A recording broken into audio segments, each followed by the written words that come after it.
you can really thrive with diabetes, happy and healthy with diabetes. When you go mountaineering or some really crazy stuff, it is possible with diabetes. When somebody tells me that's not possible, that's for me a motivator to show that it is possible. I think diabetes was actually one of the triggering points, because there are some limitations that you have with diabetes, and I wanted to be an adventurer all the time.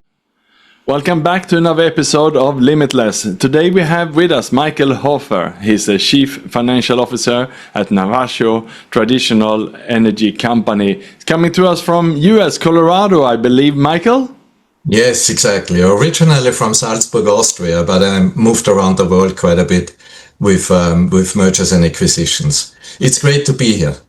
Fantastic, and we are so happy to have you with us as well. And perhaps it's a good timing of this episode. You know, I just came back from North America. I'm over in Asia now myself, born in Europe as well.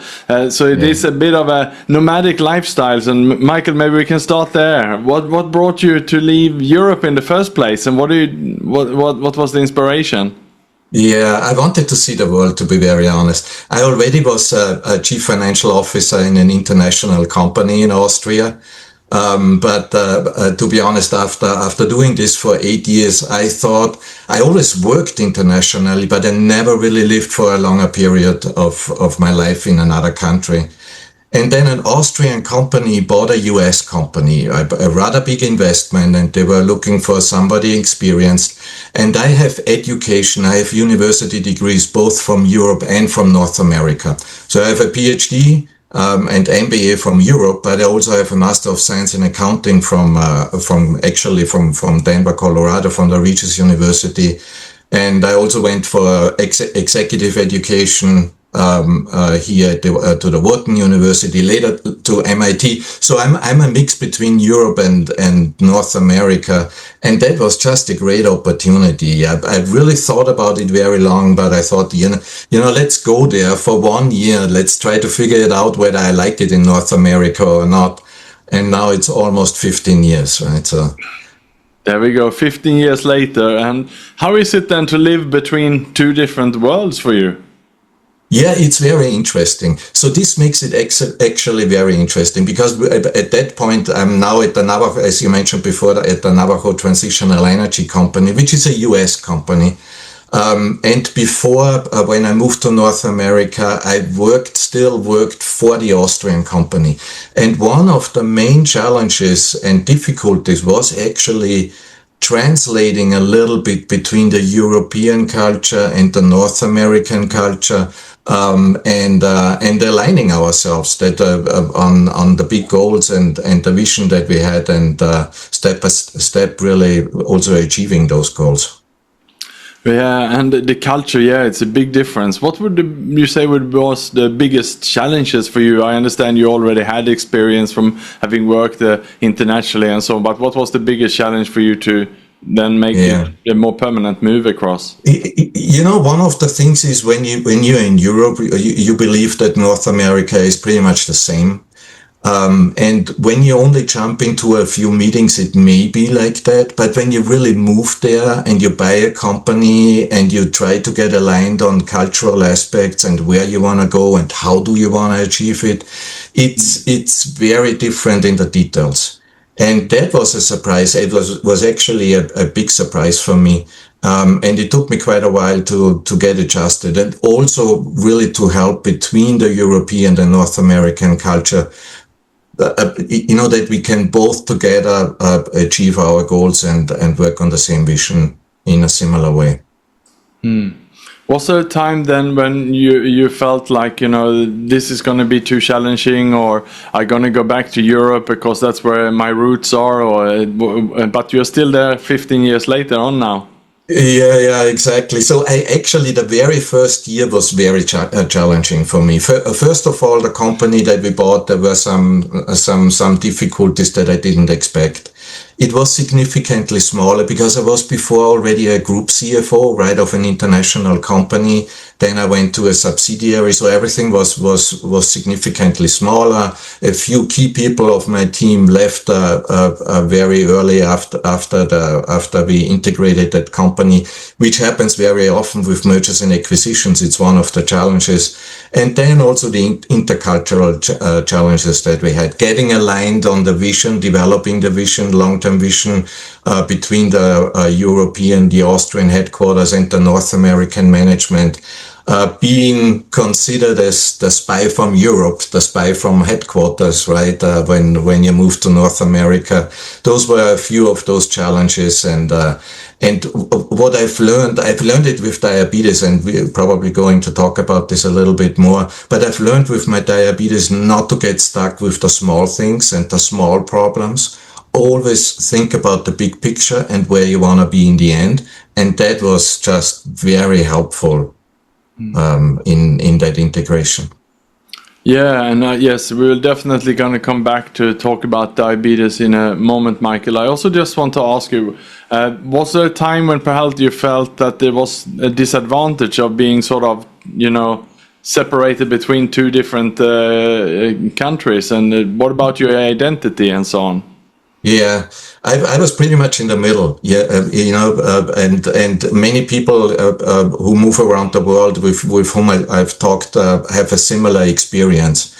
The Austrians believed I'm too North American, and the North American believed I'm too Austrian. So I was really in the middle and tried to translate always. And one of the things that I learned with those projects, and it's now one of my guiding principles, is every culture, every entity, every team has some advantages and disadvantages, right? And in an ideal case, you develop then a third culture, right?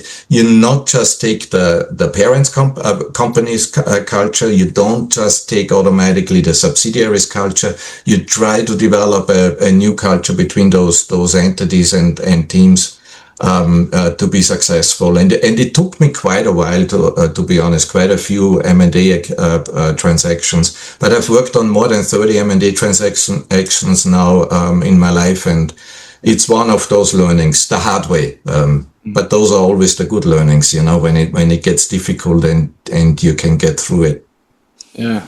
So now we know two famous Austrians in North America. I only knew someone who became the governor in California before. How is it to be? Are there many Austrians otherwise in North America? No, actually not. And Austrians, there are not many Austrians that move around the world. Most of them really stay at home. And I know many of my friends, when I told them I'm gonna move first to Canada and then to the US, they said, why are you leaving Austria? What are you thinking? So there are not that many Austrians. There are more Germans actually. And I'm also using that opportunity here just to be connected with German speakers that we have in Switzerland, Germany, and Austria.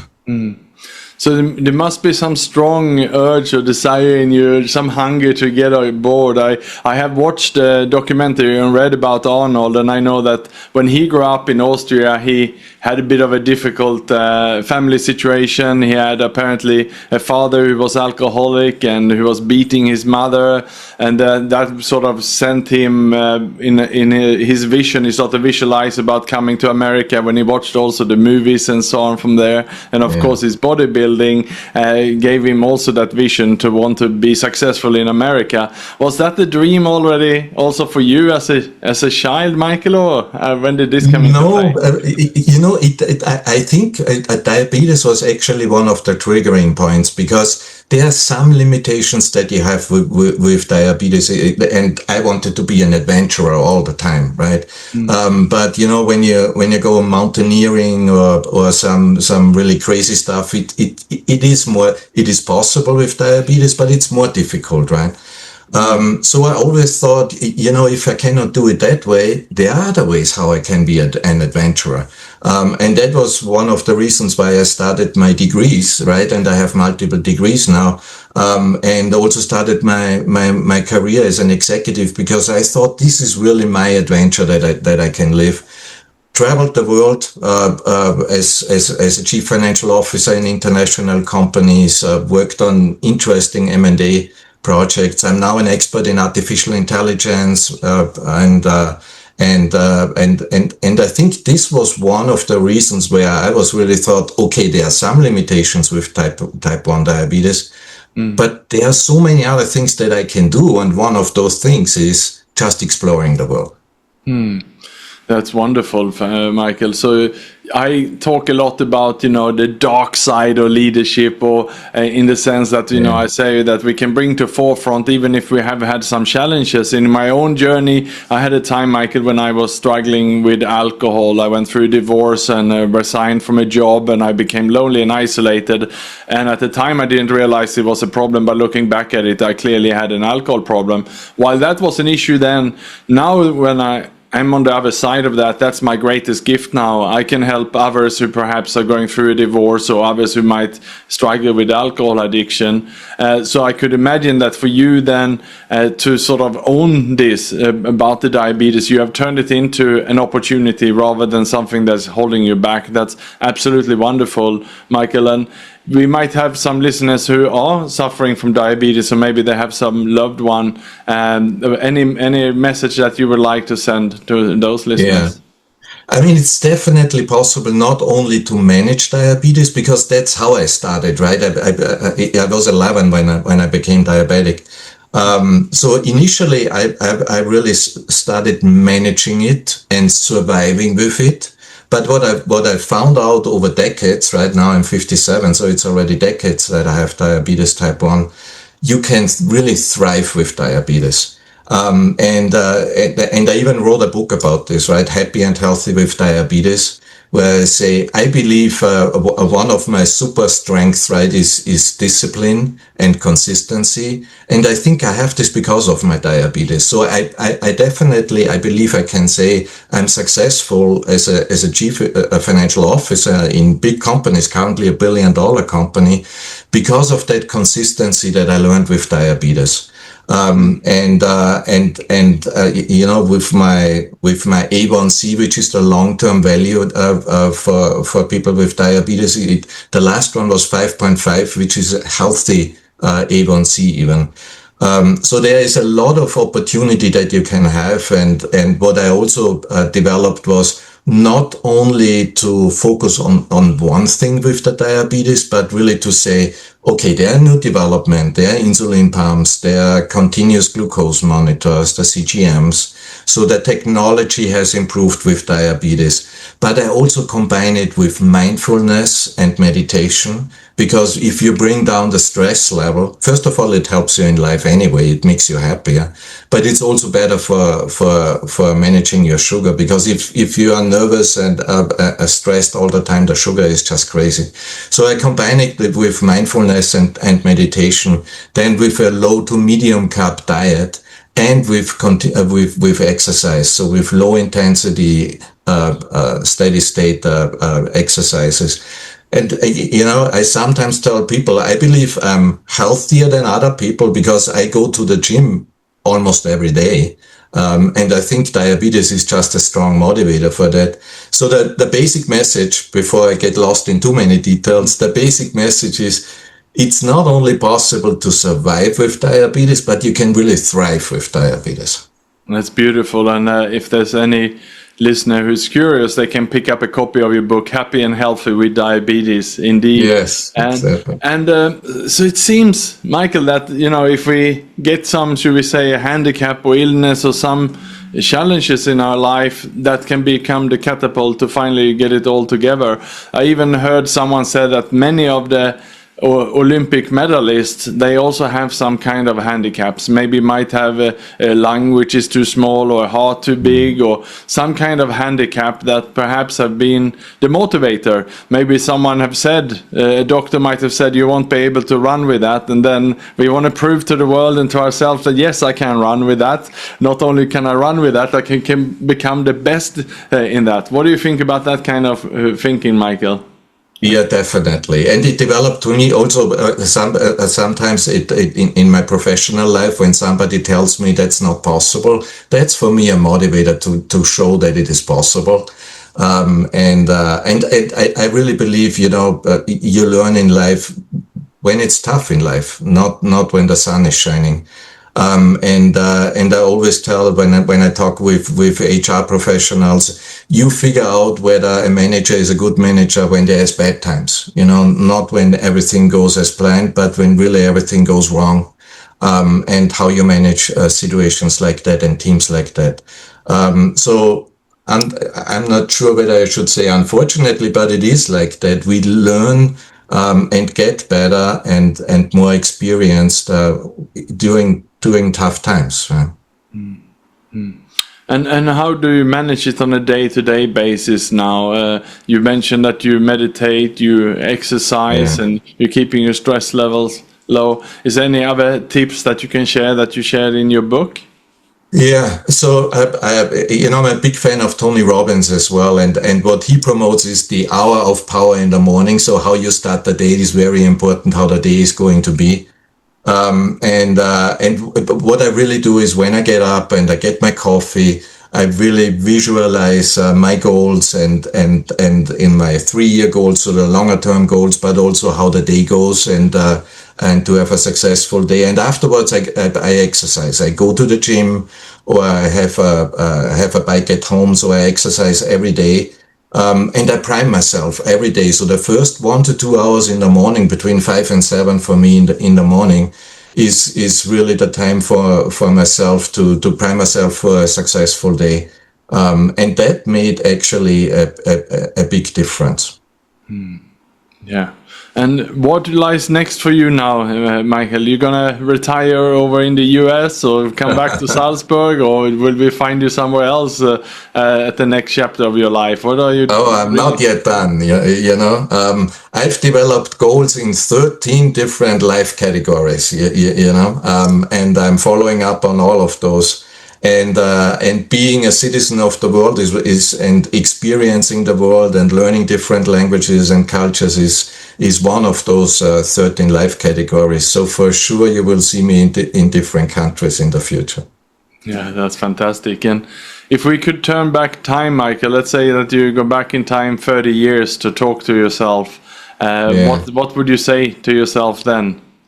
Yeah, focus on the opportunities. Don't focus on what's not working. Focus on what is working and where the opportunities in life. And there are always opportunities in life. The problem is that we are sometimes just totally stressed, right? And when you jump from meeting to meeting or from call to call, then you probably don't think about all of the opportunities that really exist in life. But when you relax, and I relax also with exercise quite a bit, right? So when I exercise and I relax, I come up with new ideas that I didn't have before. So there are always opportunities in life, and enjoy life, right? Don't become a to-do list, which is sometimes very difficult, especially when you want to be an executive in big international companies. Sometimes you jump from action to action to action. So one of the guiding principles for me is also, you have to enjoy life. If you become a to-do list, then this is not how life should be. Yeah, and I think I'm speaking for many of the listeners and others out there in the corporate world at the moment, Michael. There's so much, indeed, mergers and acquisitions. There's so many, perhaps finance teams, CFOs, boards who are looking at cost cutting. And I know so many senior leaders who might have been responsible for a part of a region. Then they were promoted to cover the region. And then can you cover 2 regions? And now, before you know it, they're sitting on global roles. I know many leaders who are sitting on conference call 16 hours a day, Monday to Friday, and they are just burning out. They perhaps putting on weight as a result of that lack of exercise, snacking to deal with emotions between meetings, and are very unhealthy, even to the point where they are picking up perhaps bad habits, everything from addictions, social media addictions, gambling, gaming, alcohol, drugs, to cope. What should we do then, Michael, instead to try to turn that around? Yeah, so I try to really focus always on the big picture. So for example, with mergers and acquisitions, for me, it's always the investment thesis. What is the main idea why we buy this company? Because also with M&A, especially afterwards in the integration, first it's already difficult when you go through the assessment, due diligence, negotiation, that's already complex, right? And then during the integration, there's just every aspect of the company that you need to touch during an integration of mergers and acquisition. And it's very easy to get lost in all of those to-do lists. And what I keep reminding my teams is always, think about the investment thesis. What is the big idea that we want to achieve with that purchase of the company? And whenever it gets difficult, whenever problems come up, and problems always come up, right? I keep repeating to my team, having a problem is not a problem. Not solving it is a problem, right? And what is the investment thesis? Do we still do the same, the right things to achieve the investment thesis, or are we getting lost and we don't go into the right direction? And I try to do this actually the same with business development in the company, the same with investing. As a chief financial officer, you're also responsible for financing of the company and for funding, right? Which also can get sometimes very difficult and very technical, and you jump in from one detail to the other, to the next detail in all of those contracts. And I'm also reminding myself and my team always, what is the main idea of that funding? What are the key terms that we need to achieve? And don't get lost in, as I mentioned before, don't get lost in the to-dos, don't get lost in the details, always look at the big picture. And the big picture, by the way, as an executive, is that there is more than just the meetings and more than work. There is health, there is family, there are your kids, there is mental health. There are so many things in life that we need to manage. And if we don't balance them, then at some point we're going to crash. It's just a question of time. Absolutely, we're on the same page here, Michael. I say that gone are the days when we said that you can leave your emotions at the door, or don't bring yourself to work, just don't bring in your personal life to work. I mean, that was before we knew that we are whole human beings. We have emotions, and we have physical health, mental health, social health. And if someone is going through a difficult time at home, or going through divorce, and there are arguments and fighting until 3 a.m., how can we expect that person to come in and deliver the best next day, right? So what are you promoting inside your organization when it comes to, balancing the life in that sense? Yeah, I also try to balance the communication, by the way. So there are some meetings that are very quick. So I have the status meetings. They are like this, what is the topic? What is the status? Is there a problem? If there is no problem, done. So they are very quick. But then on the other hand, there are meetings, there are workshops where you really sit in the meeting with different teams, you take more time, right? And then there are also one-on-one meetings, especially when you talk about the goals that you want to achieve, or something is a little bit more difficult, or you feel that something is wrong with the employee. That's when you really take time, right? I step away from the computer, I step away from the desk, I have a separate area in my office. And then I really take the time, as long as it takes, whether it's 30 minutes or an hour or 2 hours, and talk with the people. So one of the things to still being human, but also productive at the same time, right, is really to differentiate, to say, hey, what is a status meeting, which is very quick? What is a workshop where we work on a topic? And what is more personal and where you really take time and step away from cell phone and computer? Yeah, that's so important to take that time for ourselves. We need to recover and recalibrate in whichever shape or form we prefer. Michael, it's been wonderful to have you on the Limitless podcast today. Any last message or you want to leave with the listener? Perhaps any question that I forgot to ask you before we let you go? No, always be optimistic. There are always opportunities in life, and you can always thrive in life. That's the message. Fantastic. That's a high note to end on. Perfect, Michael. Thank you so much. And thanks to all the listeners as well.